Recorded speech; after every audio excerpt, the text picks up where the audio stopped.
Marami tayong isasagot sa mga bagay na tinatanong ng what is love, at baka kulang pa nga yung pag sinagot mo yung what is love. Kasi ang tanong po ng Lord, kamusta na ang pag-ibig mo sa Diyos, kapatid? So kanina dahil what is love, who is love, so kung tatanungin po tayo ulit ngayon, baka kulang pa yung notebook na Islam book sa mga bagay na isasagot mo na what is love.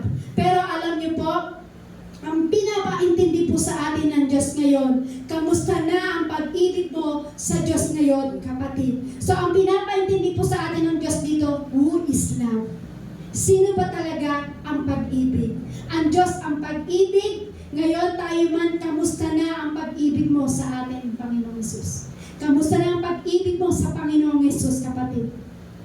Tinatanong ka ng ating Diyos ngayon, kamusta na ba ang pag-ibig mo sa akin, anak?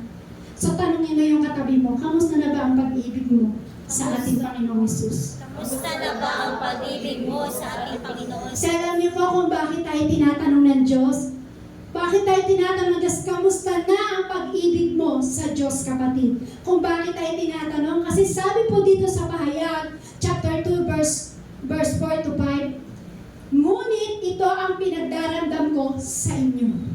Ito daw po yung pinagdaramdam sa atin ng ating Panginoong Hesus. Nanlalamig ka na sa akin, hindi mo na ako mahal tulad ng dati. Alalahanin mo ang dati mong kalagayan, pagsisihan mo at talikdan ang iyong masasamang gawa, at gawin mong muli ang mga ginagawa mo noong una. Kapag hindi ka nagsisi, paparihan ako at aalisin ko sa kinalalagyan ang iyong ilawan. So, ibig sabihin po niyan, sinasabi po sa talatang ito, pinapakita po sa talatang ito na ang Diyos po ang nagpaparamdam sa atin ng pag-ibig. Tama po? Amen. So sabihin mo sa katabi mo, iparamdam mo ang pag-ibig mo sa Diyos. Iparamdam mo ang pag-ibig mo sa Diyos. Kasi bakit? Kasi sabi po dyan, sabi po dito, ngunit ito ang ipinagdaramdam ko. So ibig sabihin yan, ang Diyos pala may ipinagdaramdam sa akin. May ipinagdaramdam pala ang Diyos sa atin. Bakit? Kasi nakita ng Lord, nanlamig ka na. Nakita ng Diyos yung pag-ibig mo, hindi na tulad ng dati. Amen.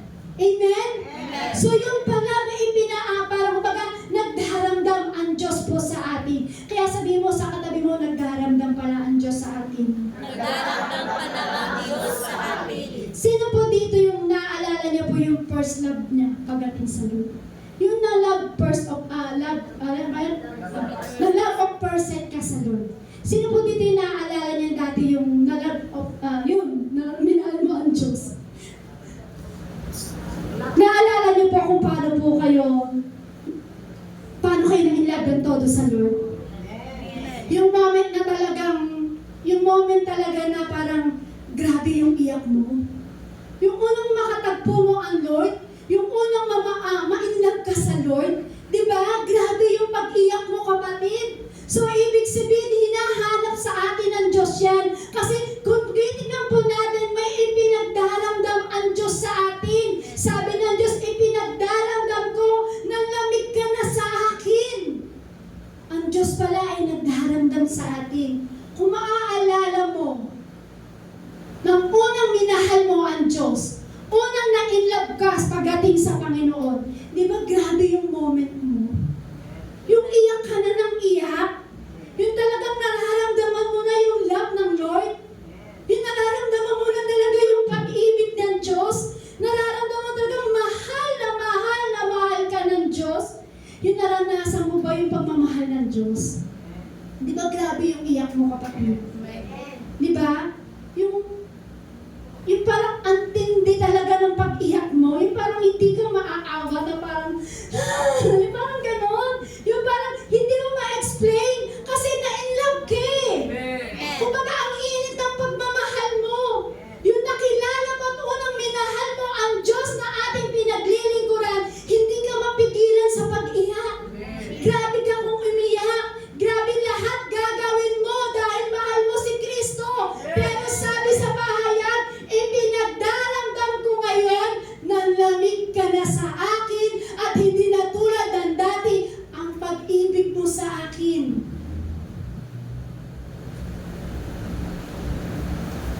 daw po yung pinagdarandam sa atin ng Lord. Kasi nakikita ng Lord dati, nung unang minahal mo ang Panginoon, grabe yung effort na ginagawa mo eh.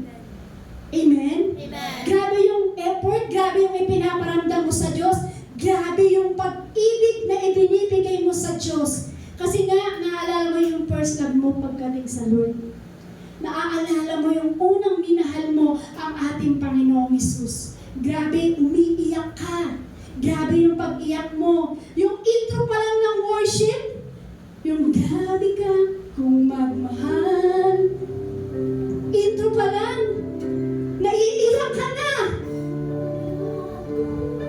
Pag naririnig mo yung pag-ibig ng Diyos, sabi ng Lord, anak, ito yung ipinagdaramdam ko sa'yo, nang lamig ka na sa akin, hindi na tulad ng iyong pag-ibig dati, pero dahil narinig mo yung dati na unang minahal mo ang Diyos, parang minahal mo na todo ang Diyos. Intro pa lang ang kanta, grabe na yung pag-iyak mo. Hindi mo pa naririnig ang lyrics dahil mahal na mahal mo ang Diyos. Hindi mo pa naririnig ang awit dahil mahal na mahal mo ang Diyos. Dalawang person ka pagdating sa Lord, tinataas mo na yung kamay mo. Diba? Grabe kang umiyak. Grabe kang mag-worship. Nang unang minahal mo ang Diyos, uyak ka ng iyak. Pero ngayon, kapatid, tapos na ang worship, tulala ka pa rin. Yan ang ipinagdarandam sa atin ng Diyos. Ipinagdarandam ko ngayon, anak, ipinagdarandam ko ngayon, ang lamig ka na sa akin. Hindi na tulad ng dati yung pag-ibig na inalay mo sa akin. Dati grabe kang umiyak eh. Marinig mo pala yung awit. Iyak ka na ng iyak sa Lord kasi mahal na mahal mo yung Diyos. Nagdahal mo yung Diyos. Pero sabi ng Lord, ito yung pinagdarandam ko. Nalamig ka na sa akin. Hindi na tulad ng pagmamahal mo sa akin dati.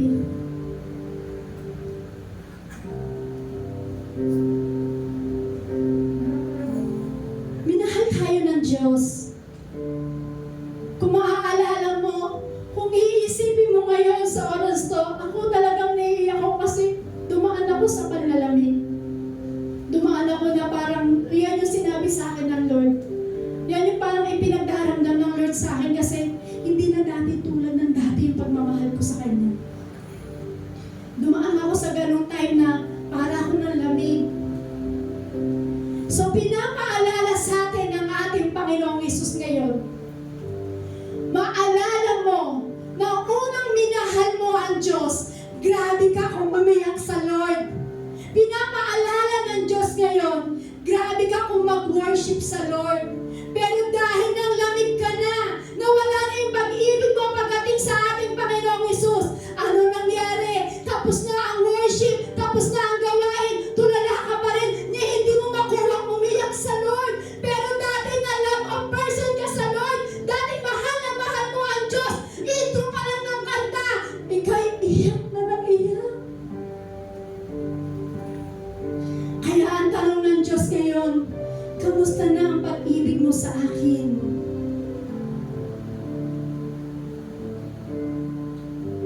Kamusta na po kaya yung moment natin pagdating sa Lord? Kamusta na ba yung meron kang moment with God? Nararanasan po ba natin yun? Kasi dati nang mahal na mahal mo yung Diyos, sarap ka sa pakiramdam ng moment mo with God eh. Yung umiiyak ka kasi mahal mo yung Diyos, kakaibang moment sa Lord. Pero ngayon, nasa na yung pag-ibig mo, kapatid? Nasa na yung galing moment with God? Ba't parang sinasabi ng Lord, ito ang ipinagdaramdam ko, nang lamig kayo sa akin. Meron po ba sa panahon ngayon na with moment, God, nananalangin ka pa rin ba, kapatid? Nararanasan mo pa rin ba yung with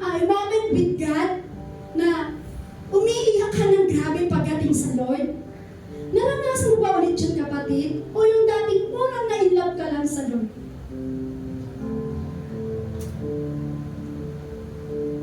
Sabi ng Lord, kamusta na ang pag-ibig mo sa akin?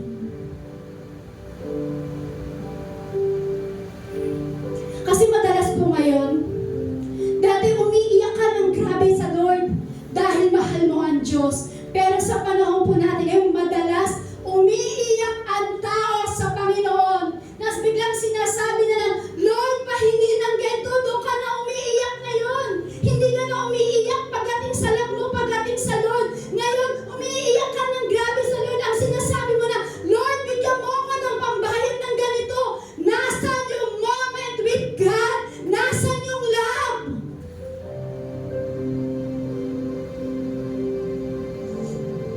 Kung mahal mo yung Lord, mararamdaman mo yun eh, na merong ipinagdaramdam sa atin ng Lord. Na nanlamig tayo na wala yung moment with God. Kasi kapag sinabing moment with God, hindi mo na maiiwasang umiyak pagaling sa Lord eh. Kasi pag sinabing moment with God, yung kahit walang nakakakita sa'yo, mananalangin ka. Pag sinabing moment with God, kahit walang nakakakita sa'yo, mag-worship ka. Kapag sinabing moment with God, kahit walang nakakakita sa'yo, iiyak ka ng iiyak pagdating sa Panginoong Hesus. Yun yung sinasabing moment with God. Nasaan na ang moment with God mo, kapatid? Umiiyak ka pa rin ba sa Lord? Umiibig ka pa rin ba sa Lord? Nasaan na yung moment with God? Dapat kahit mag-isa po tayo, dapat nagkakaroon tayo ng moment with God pagdating sa Lord. Kasi paalala po sa atin to ng ating Panginoong Hesus. Huwag ka nang tumingin sa kanan mo, huwag ka nang tumingin sa kaliwa mo. Tingnan na lang po natin yung sarili natin. Dapat maging totoo tayo pagdating sa Panginoong Hesus. Dapat buksan natin ang ating puso pagdating sa Panginoon. Kaya sabi ng Lord, kamusta na ang pag-ibig mo sa akin? Yun po yung laging tinatanong po ng Diyos po sa atin. Pwede na mag-isipin, okay naman ako, di man ako ganito, okay naman ako, pero nasan yung moment with God mo? Yung parang talagang iiyak ka sa Lord. Kasi dati, nung unang minahal mo ang Diyos, sabi ko nga po, maririnig mo pa lang yung awit, grabe lakas ng kamay mo. At hindi ka na mapipigilan sa pag-iyak ni numan. Sa harapan mo, sa likuran mo, sa kanan mo, sa kaliwa mo. Dahil mahal mo ang Diyos, wala kang pakialam kahit umiyak ka. Yun ang grabing moment with love, with God. Ang tanong ng Lord, nasaan na ang pag-ibig mo sa akin? Sumunod, mahalin ang Diyos ng higit sa lahat. Naalala mo ba nung unang pag-ibig, nung unang umibig ka sa Lord, lahat ay gagawin mo. Tama po ba? Yung kumbaga, di ba, yung pag-iyak mo, kakaiba. Yung unang pagka-inlove mo sa Lord, di ba, kakaiba yung pag-iyak natin. Yung first love mo kay Lord, iba yung pag-iyak mo. Tama po ba? Hindi po natin yung matatanggi, tama po yan. Kasi talagang kakaiba yung pag-iyak po natin sa Lord. So dapat mahalin natin ang Diyos ng higit sa lahat po. Amen? So ibig sabihin yung pakiramdam na that moment na yung parang kailan, yung parang gano'n, yung iiyak ka ng iiyak pagdating sa Lord. Yun po yung parang maganda sa pakiramdam ng moment natin pagdating sa Lord. Yung wala kang hinihinging iba. Kasi sa panahon daw po ngayon, ang mga tao daw po, iiyak na lang sa Lord kasi may hinihingi. Lord, pengin ng ganito. Lord, bakit ko naranasan to? Lord, bakit na-experience ko to? Lord, bakit ito yung pagsubok na dumating sa akin? Wala na yung pag-iyak na totoong pag-ibig. So, dapat sabi ng Lord, mahalin ang Diyos ng higit sa lahat. So, ibig sabihin yan, dapat ipinaparamdam natin ang pag-ibig natin sa Lord nang walang hinihinging iba. Ipararamdam mo ang pag-ibig sa Lord nang dahil mahal mo siya. Dahil gusto mo siyang worship. Yun dapat ang ipinaparamdam natin pagdating sa Lord. Hindi yung iiyak ka sa Lord dahil may hinihingi ka lang. Huwag ganun, kapatid. Amen? Amen. Yung umiiyak tayo, dapat na-appreciate po ng Lord yun. Pag nakita ng Lord na umiiyak ka, na-appreciate ng Lord po yun. Kaya sabi ng Lord, ito yung ipinagdarabang ko, nanlamig po tayo. Lahat naman po tayo dumaan sa panlalamig. So sabi ng Lord, dapat, sabi po niya, mahalin ang Diyos ng higit sa lahat. Let's love God above all things. Let's follow His commandment and His face will shine in us. Sabi po dito, lahat daw po ng bagay dapat Diyos ang dapat lagi na itinataas. Tama po ba? Amen. Sabi po diyan, dapat daw po sa lahat ng bagay, dapat ang Diyos po ang itinataas po natin. Dapat ang Diyos ang itinataas natin sa ating buhay. Dapat lagi ang siyang itinataas mo sa buhay mo. Amen. Amen? Amen. Kumbaga, kaya mo bang iwan ang lahat pagdating sa Lord? Sabi po dyan, lahat daw po kailangan ang Diyos ang itinataas sa lahat ng bagay. So meron pong tanong po dito, kaya mo bang iwan ang lahat para sa Panginoon? Kaya mo bang iwan ang lahat para sa Lord? Para maging ganun yung level ng pag-ibig mo pagdating sa Lord. Meron po ba dito na kaya niyang iwan ang lahat para sa Panginoon? Meron po. Kumbaga halimbawa, pumasok ka sa maling relasyon. So sabi ng Diyos, iwan mo yan. Hindi pa yan yung panahon para sa'yo. Handa ka ba iwan yan, kapatid? Iiwan mo ba ang Diyos o doon ka sasama? Iiwan mo ba ang Diyos para doon? Iiwan mo ba ang Diyos para doon, kapatid? So hindi po, di ba? Again, ang sabi po ng Lord, kaya mong iwan dapat ang lahat. Kaya mong iwan ang lahat pagdating ng mga bagay pagdating sa Panginoon. Kasi ang dapat natin gawin, dapat makamtam natin yung mga bagay na mahalaga pagdating sa Lord. Walang iba kundi ang pag-ibig ng ating Panginoong Hesus. Walang iba kundi ang presensya ng ating Panginoong Hesus. Tama po ba? Amen. Alam niyo po kasi, marami po sa talata po sa Biblia na nagsabi na dapat unahin natin ang Diyos sa ating buhay. Sabi po dito sa Matthew chapter 22 verse 37, sabi po dyan, love the Lord your God with all your heart and with all your soul and with all your mind. Yan po yung sinabi po sa Matthew chapter 22 verse 37. Sabi naman po dito sa Mark chapter 12 verse 30, love the Lord thy God with all your heart and with all your soul and with all your mind and with all your strength. Sabi po sa Mark 12:30, sabi naman po sa Luke chapter 10:27, sabi diyan, love the Lord with all your heart, in your soul, in your strength, love your neighbor as you love yourself. So ibig sabihin po yan, maraming inuulit at binabanggit sa Biblia na ito daw po dapat mahalin natin ang Diyos. Mahalin natin siya ng buong puso, buong kaluluwa, buong lakas. Sabi po ng ating verse. So dapat bigyan natin ng halaga, dapat tayo po ay nagmamahal sa Diyos. Amen. Amen? Higit sa lahat, sabihin mo sa iyong katabi, Higit sa lahat, mahalin mo ang Diyos. mahalin mo ang Diyos. Higit sa lahat, Higit sa lahat, mahalin mo ang Diyos. mahalin mo ang Diyos. Sumunod, sabi ito, mahalin ang kapwa gaya ng pag-ibig sa sarili. Mahal mo ba yung katabi mo? Sabi diyan, mahalin ang kapwa gaya ng pag-ibig sa sarili. Sabi diyan, love your neighbor as yourself. Sabi po dito. Sabi po sa Galatia 5:14. Sumunod, sabi po diyan, love your neighbor. Sabi diyan, love your neighbor as yourself, even if he does things you don't approve. So sabi po dito, may mga bagay na gawa man, o may mga bagay na hindi mo nagustuhan dun sa tao na minahal mo. So sabi po diyan, dapat daw po mahalin pa rin po natin yung tao niyo. So dapat daw po tayo minsan, may mga tao daw po tayo minsan na kinaiinisan. Tama po Sino po dito yung may kinaiinisan?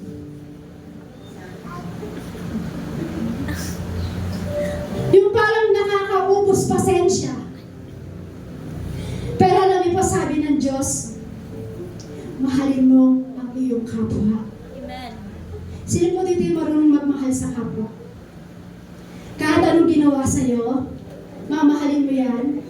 Kahit meron siyang hindi magandang ginawa sa'yo, mamahalin mo ba yan? Amen. Kahit sinaktan ka ba niyan, mamahalin mo yan? Amen. Totoo lang ah. Pero sabi ng Lord, mahalin mo ang iyong kapwa.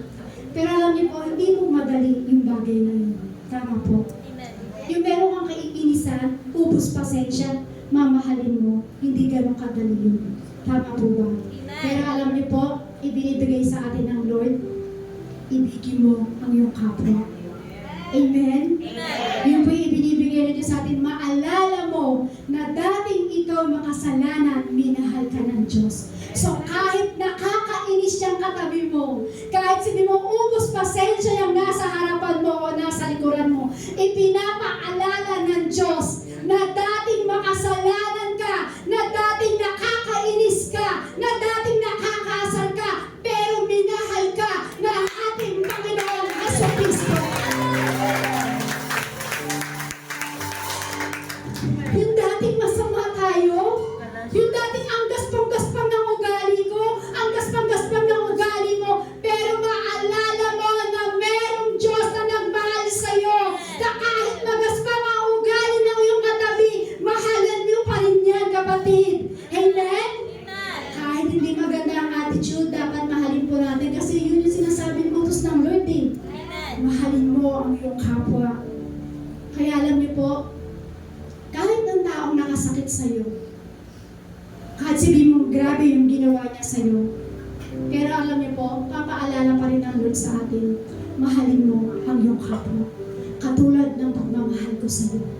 Sabi ng Lord po yan, mahalin mo ang iyong kapwa katulad ng pagmamahal ko sa'yo. Sabi po ulit dito, sabi po dyan, love your neighbor as yourself. Inuulit po yan lagi sa talata po dyan. Laging pinapaalala po sa atin ng Biblia po yan na mahalin natin ang ating mga kapwa. Ano man yung nagawa sa atin ng ating kapwa, ano mang sakit, pero alam niyo po, dapat pa rin po natin itong mahalin. Tama po. Sino po yung nagsasabi na dapat nating mahalin kahit masakit yung ginawa sa ng kapwa? Amen. Amen po. Kasi bakit? Dati tayong masama eh. Dati ang hindi maganda yung ugali natin eh. Pero pinapaalala ng Lord sa atin, dati kang masama. Dati hindi maganda ang ugali mo, pero minahal kita.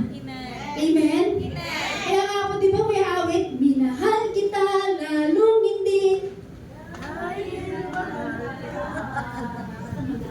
Minahal tayo ng Diyos kahit makasalanan tayo. Amen?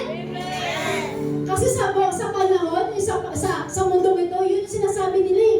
Minahal kita dahil maganda ka. Minahal kita dahil marami kang pera. Minahal kita dahil may kotse ka. Pero sabi ng Lord, matutunan mong mahalin ang kapwa mo. Kahit anong ginawa sa iyo ng kapwa mo, maalala mo na dati kang makasalanan, minahal ko na.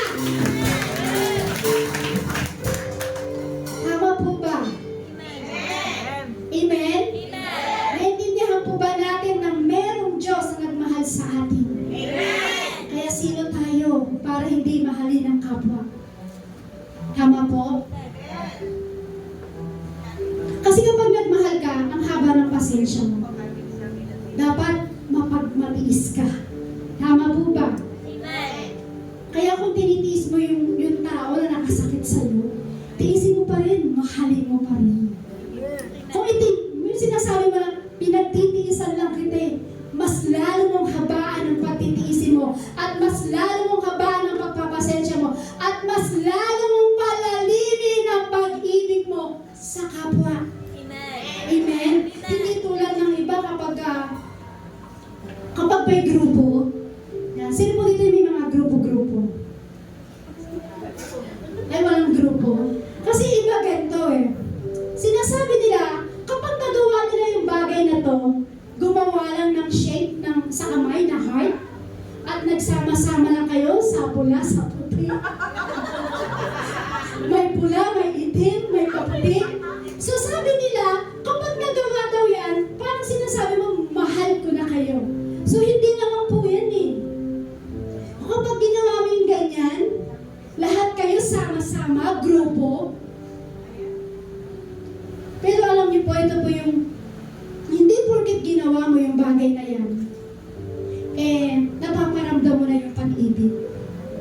Alam niyo po, hindi tayo dapat grupo eh.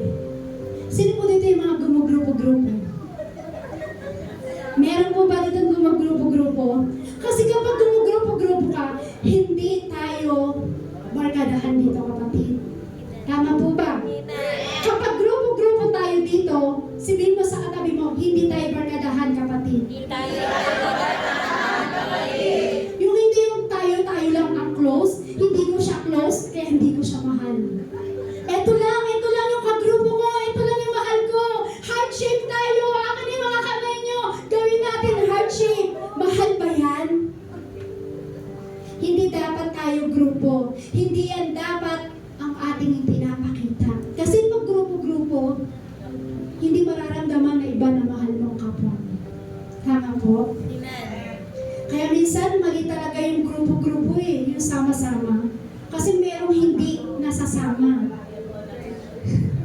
Kaya nga, may mga grupo-grupo na. Kasi kapag grupo-grupo po tayo sa church, hindi mo mapapakita ang pag-ibig mo sa kapwa. Kapag grupo-grupo tayo sa church, o barkadahan tayo dito sa church, hindi mo mapapakita ang pag-ibig mo sa iyong kapwa. Amen? Kasi grupo eh. Ito lang ang mahal ko, itong kagrupo ko. No. Tayo lahat minahal ng Diyos. So, dapat lahat mahal mo rin yan, kapatid. Mahalin mo ang iyong kapatid sa Panginoong Jesus. Amen? Kaya hindi mo sa atin mong bawal ang grupo. Bawal yung kayo-kayo lang. Sabi po dyan, good people are like candles, they burn themselves up to give others light. Sabi po dito, ibig sabihin po dito, ang isang mabuting tao daw po ay parang isang kandila. Bakit?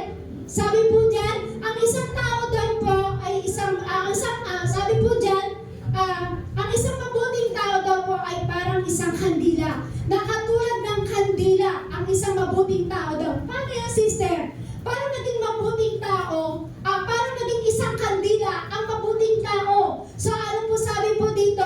Sinusunog ang sarili para maibigay ang liwanag sa iba. So ibig sabihin, di ba ang kandila, sisindihan mo yan, masusunog yung kanyang body, matutunaw ang kanyang body, pero alam niyo po ba, dahil madilim sa paligid, dahil itong kandila nito ay nagbibigay ng liwanag. So ibig sabihin, kapag mabuting tao ka pala, para ka palang isang kandila na sinusunog mo ang sarili mo para magbigay ng liwanag. Ano po ibig ko sabihin? Ibig ko po sabihin, kapag mabuti kang tao, parang ikaw ang nagbibigay liwanag na nag-share ng salita ng Diyos. So, ibig sabihin, pag mahal mo ang kapwa mo, bibigyan mo siya ng liwanag sa pamamagitan ng salita ng ating Panginoong Jesucristo. So, ibig sabihin, bubuhayin mo siya.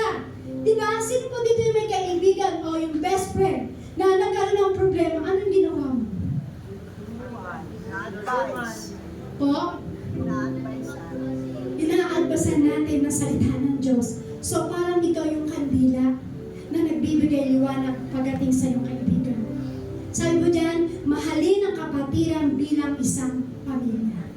Mahal mo ba yung pamilya nito? Amen. Mahal mo ba ang Jacob family? Amen. Gaano mo kamahal ang Jacob family? Gaano mo kamahal ang katabi mo? Kapag sinabing kapatiran, tayo lahat po yun. Amen? Kapag sinabing kapatiran, tayo lahat yun, Jacob family. Mahal mo ba ang Jacob family? Gaano mo kamahal yung katabi mo?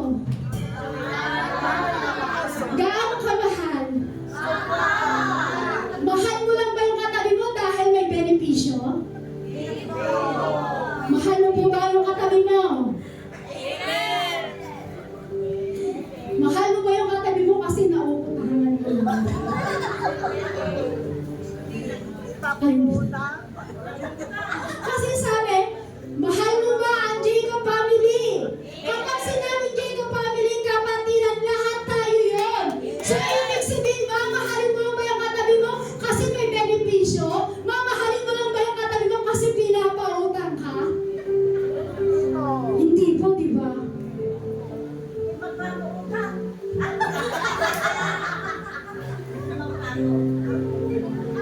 Alam niyo po, hindi po tayo nagmahal sa kapatiran dahil may benepisyo lang. Hindi tayo nagmahal sa kapatiran dahil pinautang ka. Kaya sabi mo sa katabi mo, huwag ganun. Kasi alam niyo po, bagos minahal tayo ng Diyos, dapat mahalin din po natin sila. Dapat mahal natin ang ating Panginoong Isus. Pag mahal mo ang Diyos, mamahalin mo ang kapwa mo.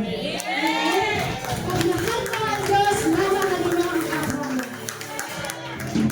Sabi ko po sa 1 John chapter 2, verse 9 to 10, ang nagsasabing siya ay nasa liwanag, ngunit napupot sa kanyang kapatid ay nasa kadiliman pa hanggang ngayon. Ang umiibig sa kanyang kapatid ay nananatili sa liwanag at walang anumang bagay ang kanyang magiging katitisuran. Sabi po dito, we love Him because He first loved us. Si Kristo ang unang umibig sa atin, so dapat umibig ka rin sa kapwa mo. Si Kristo ang unang umibig sa atin na hindi natin katitisuran.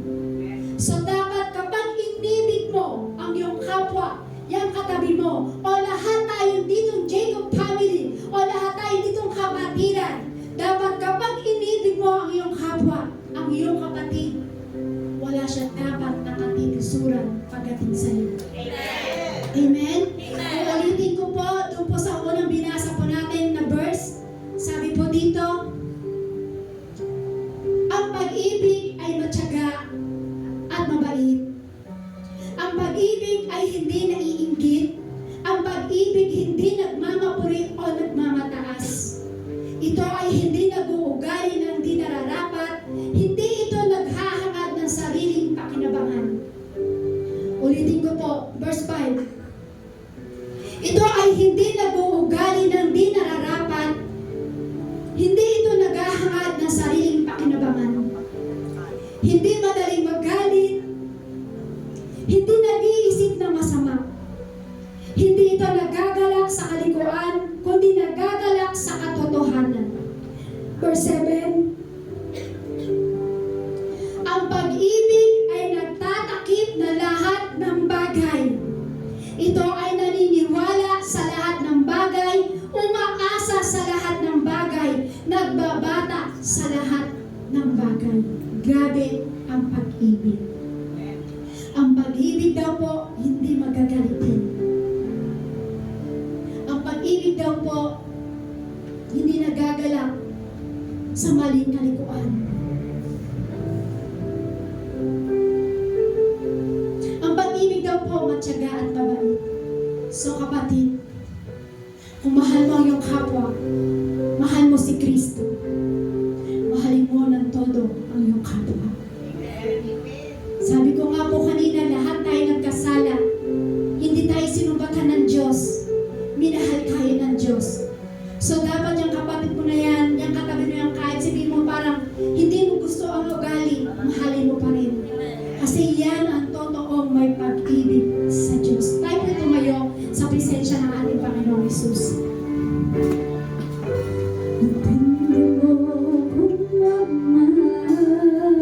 Kasi ang Diyos na ito, grabe kong magmahal eh.